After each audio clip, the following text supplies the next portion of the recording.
غزہ میں صہیونی جنگی جرائم کا سلسلہ 9ویں ماہ میں داخل ہو گیا۔ گزشتہ روز اسرائیلی درندگی مزید 16 جانیں نکل گئی۔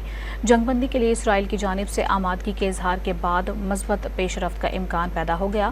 برطانیہ میں نئی حکومت تشکیل پاتے ہی فلسطین کے ہزاروں حامیوں نے مارچ کرتے ہوئے نئی حکومت کو تنبیہ کر دی ہے کہ وہ تل ابیب کے وحشیانہ جرائم کی حمایت سے دور رہیں۔ ادھر اسرائیلی دارالحکومت میں یرغمالیوں کی رہائی کے لیے احتجاج کیا گیا۔ غزہ میں صہیونی جنگی جرائم کا سلسلہ 9ویں ماہ میں داخل ہو گیا۔ اسرائیلی افواج نے غزہ کے علاقے نصیرات میں اقوام متحدہ کے زیر انتظام اسکول پر بھی بم برسا دیے۔ اسکول میں پناہ لیے ہوئے 16 بے گھر افراد نے جام شہادت نوش کر لیا، جبکہ 75 زخمی ہوئے۔ 7 اکتوبر سے اب تک صہیونی جارحیت میں 38,000 سے زائد فلسطینی شہید ہو چکے ہیں۔ ادھر اسرائیل نے جنگ بندی کے لیے ثالثوں کے ساتھ ملاقاتوں پر رضامندی ظاہر کی ہے۔ اس سلسلے میں کل بڑی پیش رفت کا امکان ظاہر کیا جا رہا ہے۔ برطانیہ میں نئی حکومت تشکیل پاتے ہی فلسطین کے حامیوں نے بڑا مظاہرہ کیا۔ مظاہرین نے نئی حکومت کو تنبیہ کی کہ وہ تل ابیب کے وحشیانہ جرائم کی حمایت سے دور رہے۔ مظاہرین نے فلسطینی پرچم لہراتے ہوئے غزہ میں جنگ روکنے اور مقبوضہ علاقوں کو آزاد کرانے کا مطالبہ بھی کیا۔ اسرائیلی دارالحکومت میں رات گئے یرغمالیوں کی رہائی کے لیے حکومت کے خلاف مظاہرہ کیا گیا۔ مظاہرین نے تل ابیب کے بعض مقامات پر